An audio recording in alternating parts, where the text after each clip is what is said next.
Hi, Claudia.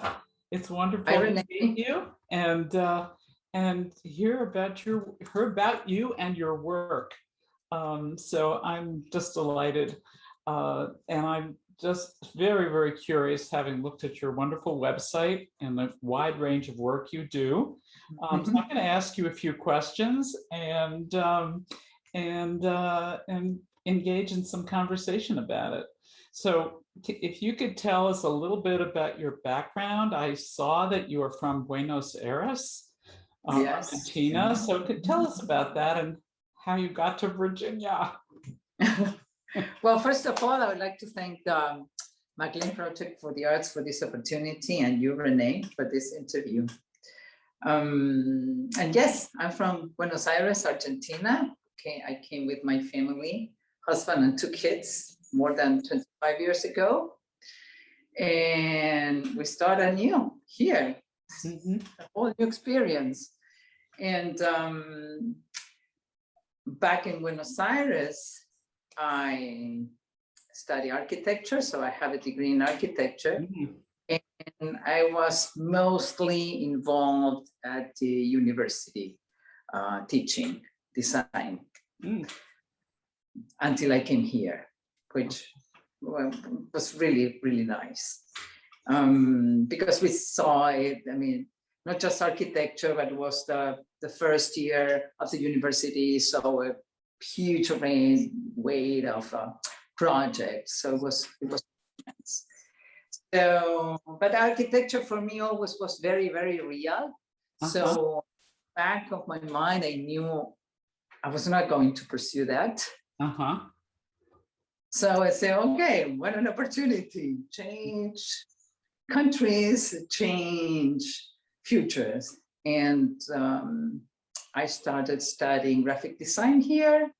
So I was graphic design, and little by little, I started drawing more and more, and I became very interested in painting. So what I started doing here, like 20 years ago, I went to the art league at the Torpedo Factory. And I was very interested in portraiture at that time, which very different from architecture. Right. So I started taking lessons with Tanya Karpowicz for several years, and Rick Weaver. I kind of connect with the way they painted and how they portrayed the figure. I really like that. So with that, I was kind of balancing all my, I mean, I have a strong foundation with architecture and graphic design, of design and the art elements, but I needed at that point the painterly aspect. Right. So that's what I did for several years, but I was much into portraiture. So that's how all started. I don't know why. I mean, I always liked colors and drawing, and well, it was evolving. I noticed quite a range in the kind of work you do in the, the iconography and media and handling. So it's really exciting to see, and now also, with the architectural background, to realize how those, the structure and the form and the function, all that stuff, finds its way into your work. And so what else draws you to the media that you use? To me, I have to be motivated, and I'm always looking for new subjects, or I don't know if it's new subjects, but new way of approaching the subject. There's a thread that connects all my work, which is I'm looking for a sense of belonging. Yes. All these aspects are work here or there. Sometimes there's one aspect that it's above the others, but it's usually that sense of belonging. And I try to motivate myself looking for different ways of approach this. So some would be with a portrait, trying to get the soul of the person, trying to capture mood, or for instance, at the beginning, I was working in oils the whole time. Then I did something more quick. So I totally changed to acrylics, no more oils for like 10 years. Then here and there, I work with abstracts. When I'm done with people and behaviors and relationships, I say, okay, I need something different. Then I go back. I always go back. Right. Like 6 years ago or so, I started to work with birds, using the birds as a metaphor for people. Yes. I don't have an answer of why. I mean, the only answer I got, I'm very intuitive. So well, that is. I love the concept, on your website about, addressing the urban landscape, the interaction of people, nature, and buildings, and the bird metaphor. So it's almost like you're creating a different world or creating your own worlds. It is. I always, when it's not raining, I'm taking my breakfast outside, and I started really seeing the birds at some point. I started observing them and realized that, I mean, yeah, we don't have feathers, but I can read their behavior with their, bodies and the way they communicate. And I said, well, we're not different after all. That's, kind of. So I started using the birds as a metaphor for things and drawings and transparencies. And I really get hooked on them, and I really love them. Well, with your big windows right there in Great Falls, you're really living with them. You just have a pane of glass between you. So that's lovely, absolutely. So so are there other themes that you keep returning to?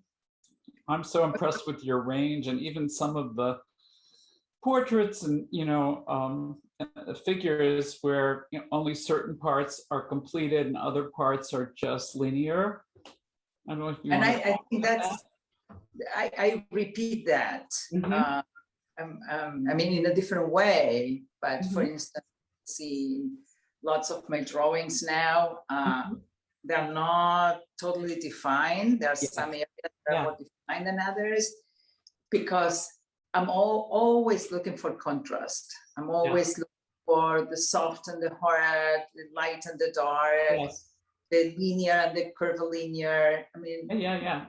White and color. I guess like that. I'm full of contradictions, probably. I don't know. I could see that. That's great. And it's almost that the viewer gets to connect, get absorbed, and kind of be a co-creator in some ways in terms of the images that they take away. Exactly, because this is exactly what I'm looking for. And usually all my art is not totally defined. So I leave that space for the viewer. And I like that interaction. I even many times they ask me, oh, what were you thinking when you did that? And so, what do you think? I really like it. And I love when we don't think alike, because I get nurtured by all the inputs of the viewers. I love that. And also that way the viewer completes it. Definitely. Yeah. So what are some of the artists that you admire? We just have a couple of minutes, and Well, There's so many. Okay. I don't know. When I started with portraiture, I think like I'm absolutely in love with Rembrandt. And from Rembrandt, I can go to Alice Neal. I mean, the totally the opposite. Oh yeah. But I really love both. Yeah. Or Egon Schiele, his. Oh yeah.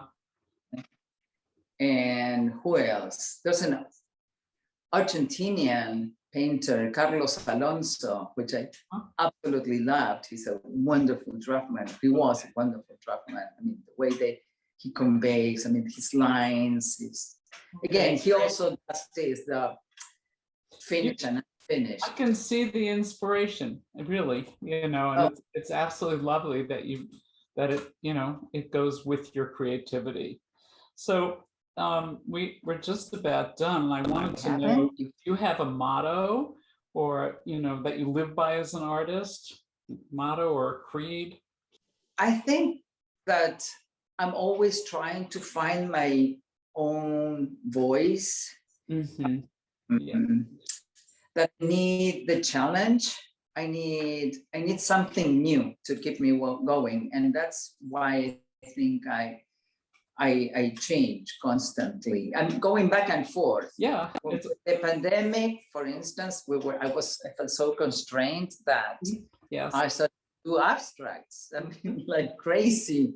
And now I'm going back to my birds. Well, I think, it's really a pleasure to view and talk to you, but to view the range of explorations that you use and your variations in your visual voice.